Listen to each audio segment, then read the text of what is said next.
Hey guys, what's up? Welcome back to the channel. It's Cynicalex, and today I want to give you some story mode tips so that you can defeat the story and you can get through all of the stages as quickly and as efficiently as possible. There's quite a lot of new mechanics that were introduced with this new story mode. I love a lot of them. Quite a lot of them are just intuitive, sort of dodge-based controls where you're running against some wind and you have to sort of maneuver, and there's poison or there's turrets. There's like spinning things that will cut you and make you bleed, and there's conveyor belts that make you move faster or slower. Those types of things, and those are pretty straightforward. There's other missions that we'll cover that have basically items that you need to stand next to in order to open, and there's like a little loading screen that counts down. But for right now, I want to cover the one that I've seen the most questions on, and this is the first time you meet MODOK in the new story, Mad Science to the Max. Now, of course, spoilers for those of you who haven't played the story yet, but you should be playing the story every day because there's some pretty amazing rewards. And I think there's also a chance to get a crit bio drop on any stage, which is worth up to 128 bios of 1, 2, or 3 of the base characters. So on one of my last missions, I actually got over 300 biometrics because I got 128 for all 3 of the story mode characters: Captain America, Black Widow, and Iron Man. So if the regular rewards and the purple boxes weren't enough, if the uniforms weren't enough, you also want to be playing the new game mode for the chance to get hundreds of bios, which is insane. But let's focus now on this MODOK fight. The first part of the stage is pretty straightforward. You just go through waves of enemies. There's certain waves of enemies that will say activating physical defense mechanism, and you have to use energy attacks from Iron Man, and then they'll activate energy defense, and you have to use Captain America or Black Widow. These stages are a lot harder, or this stage, actually, any of the stages, are a lot harder when you don't have the uniforms the first time, so hopefully this will help you out. But just know that once you beat it and you unlock the uniforms, it will get way easier. It's way, way easier with the uniforms equipped, and that's why I'm going to do a lot more damage here than you might be doing with the base uniforms, the base looks for these Avengers. So the fight starts in a pretty straightforward manner. MODOK just does certain attacks. The beam attack, this like frontal beam attack, is definitely the worst. You want to dodge that one. Just attack him regularly. I would say use the strategy of use a skill and then see what MODOK does. So it's kind of like if you're imagining a boxing match and a boxer, you don't just want to keep throwing punches. You don't want to just spam your skills 1, 2, 3, 1, 2, 3, 1, 2, 3. For one, you don't have enough cooldown to spam your skills. For two, you're not going to be able to react and sort of cancel your skills if MODOK is doing an attack and he hits you. So you might get caught in one of your skills and then he beams you and he kills you.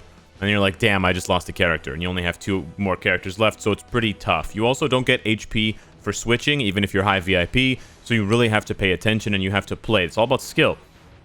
So my suggestion is, throw a punch, throw one skill, and then see what MODOK does. Dodge it, throw another skill, then see what he does. Dodge it, throw another skill, and continue that way. If you're in huge trouble, try to switch. Switching will protect your character from death, and then hopefully your next character can dodge and not get hit. So we're going to continue that sort of pattern here. We're going to do one skill, and then we're going to see what MODOK does next. Now he's going to, when he gets to about half HP, a little bit less than half, he's going to enter this phase.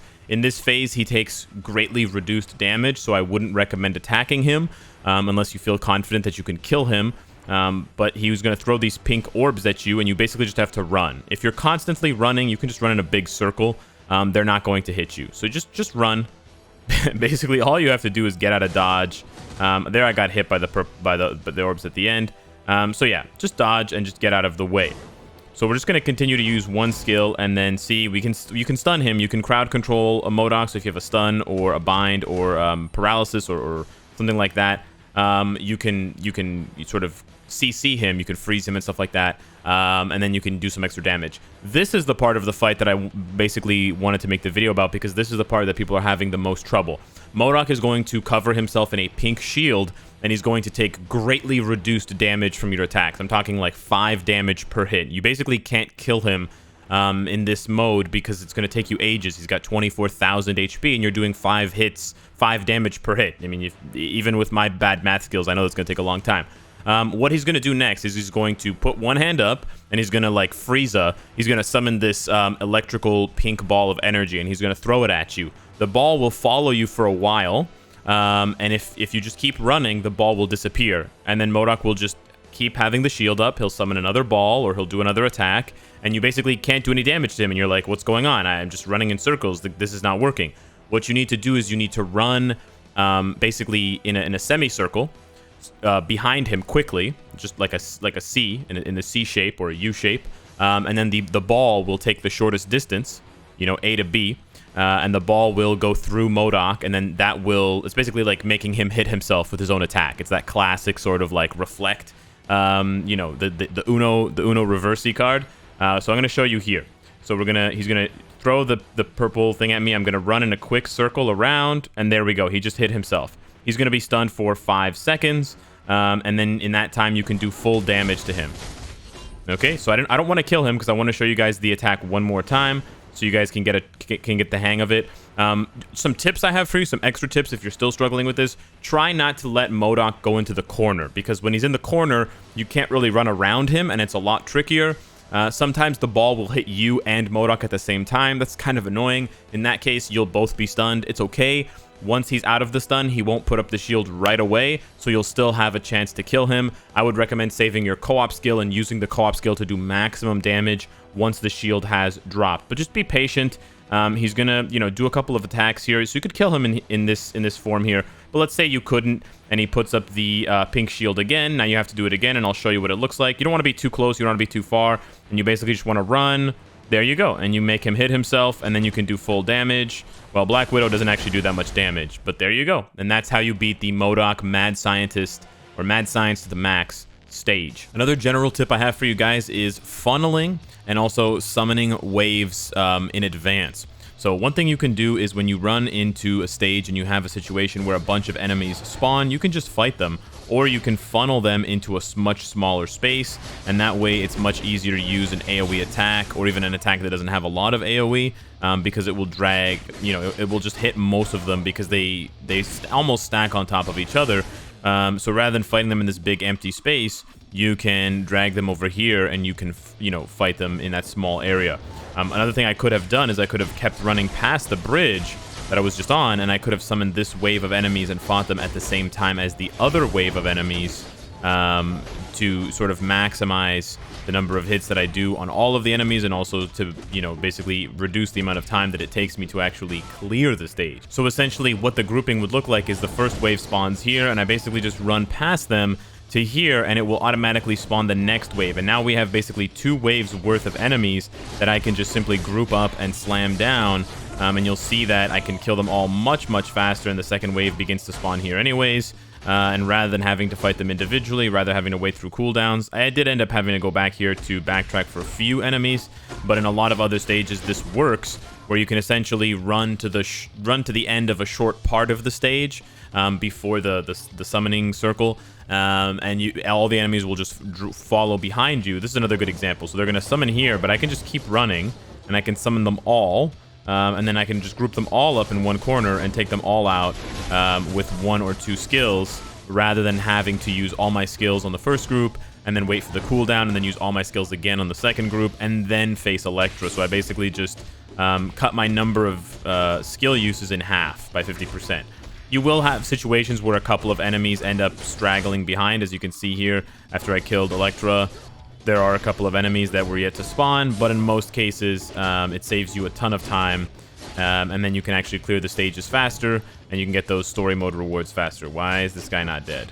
There we go. Strange little bug. Another tip I have for you guys involves these stages where you have to destroy items, and that will trigger events. There are some really cool stealth things that you can do in these missions to do it silently, and you can use those red sort of vision sight lines to dodge enemies and to do things stealthily. But if you want, you can just run up and explode them. They'll cause fire. You just run up to the next one. You explode the next one, it causes fire. You can just ignore the enemies as they attack you, and you can explode the third one. The targeting is a bit wonky, but you can actually just blow them all up, and then you don't have to kill the enemies. Like, I'm in the middle of a skill, but you can actually just run through and just dodge everyone anyways if you want, for maximum efficiency and maximum speed. In this last part of the stage, you want to keep switching characters to get through the fire as fast as possible, because when you switch characters, you get a small burst of speed. Now, sometimes the fire will knock you back into enemies, or into the fire will knock you back into the fire. So if you just keep switching characters, eventually you'll be able to run through and make it through, although sometimes you do end up getting caught. Just keep switching and you'll make it. The next tip I want to give you guys involves the searching for the chest and retrieving the ISO 8. Now, you can try to dodge these drones as they're flying around and then just go and stand next to the box and search in the chest. However, if they see you or if they shoot you, it will reset the time on searching for the chest. So my suggestion to you is to just fight the drones and kill them before you search for the chest. So basically, if you just fight them, what the heck happened? I don't know why my skill got canceled. But anyways, if you fight them, if they see you, then you can basically just avoid that irritating thing happening where they interrupt you. Now, they can kill you. They do pretty good damage. So what I suggest to do is like do a couple skills and then run away. Do a skill and then run away. Wait for your cooldown. You can kind of just kite them around, meaning like they'll follow you wherever you go. So just run to one side of the arena, they'll follow you, do a skill, and then run to the other side of the arena. And now when they're dead, you're free to just go and search the boxes. The first 3 boxes that will have ISO are always the first 2 on the left and the one on the right. You can see at the bottom, the green arrow is pointing that way. If I search this box, and it will always be this way, there won't be ISO 8 inside it. So never search this box. Don't waste the 10 seconds or whatever. It won't find ISO 8. Always search for this box. You'll get your 3 ISO 8. You can do it the stealth way, or you can just murder all the drones and then just get the boxes without having to worry about them interrupting you. And that's an easy way to clear this stage and this sort of requirement. The last tip that I have for you is actually on the very last stage, and it involves the timing for when you destroy certain enemies here in order to trigger like unavoidable attacks. Now that happened really fast, but if you didn't catch it, I'll explain what happened. As soon as you kill the giant Hydra robot, the one that's much larger, like a Titan or a Jaeger, once you kill that giant mechanized Hydra, it will trigger this sort of unavoidable carpet bomb type attack. You can see it's coming with red lines. When it's red lines, you can dodge it with an iframe or with invincibility or immunity. When it's a purple line, you cannot dodge it with anything. It will penetrate iframes, it will penetrate immunity, invincibility, and it will kill you in one shot. So what you need to do is basically you need to see where the area is. The area is between the white lines. So all of that gray asphalt between the white lines at the beginning and the white lines later on, all of that is carpet bomb area, and further, you have to be closer. So what you basically need to do is make sure that you can put all of your characters, sort of position them in a way that they are where these first white lines are, these sort of crosswalks. And that's where you should stand with all 3 characters when you kill that final Hydra robot, in order to ensure that you don't get caught in the carpet bomb and you have 1, 2, or all 3 of your characters die. It gets a lot trickier at the last part, so I'll show you what I would do as a full strategy. But basically, here comes the first one. Now, if there are no enemies, keep in mind, if there are no enemies on the field, then your other 2 characters, let's say you're controlling Captain America, Iron Man, and Black Widow, will follow you. Wherever you run on the stage, they will follow. You can see here, they follow me. But as soon as we engage the enemies, they will run, and they'll ignore me.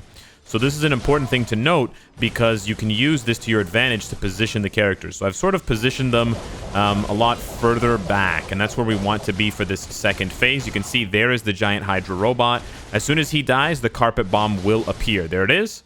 And now, because I was very close to the end, I can just drag my characters back. The explosions happen, and I'm safely out of the way. I've had practice with this, so I'm making it look easy, but it is going to take you some time. You might make mistakes. Don't worry. I died here about a dozen times or more, so don't worry if you die. The last phase is very difficult because there are sort of diagonal machine guns that will fly by, like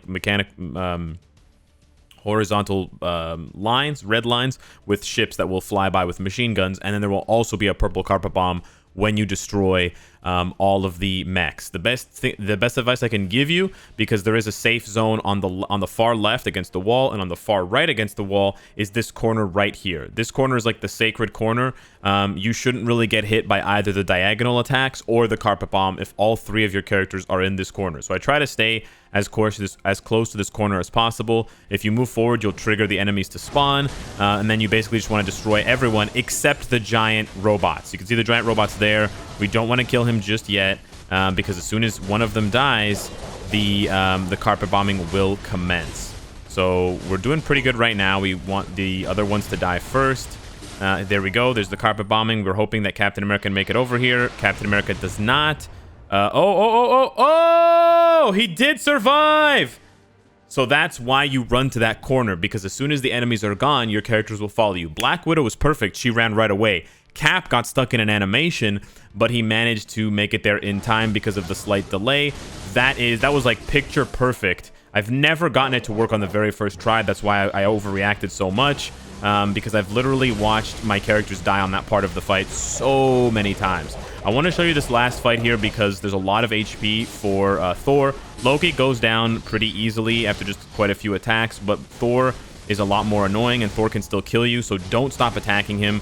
Don't give him any room to breathe. Just keep slamming him. I would play as either Iron Man or Black Widow because Cap is tanky enough to handle himself. And this will go a lot faster, like I said, once you get the uniforms. So hopefully these tips have been helpful for you guys. Thank you so much for watching. Let me know what else you want to see next on the channel. And if you have any other questions or any other difficulties with the story mode content, I can make more videos on it.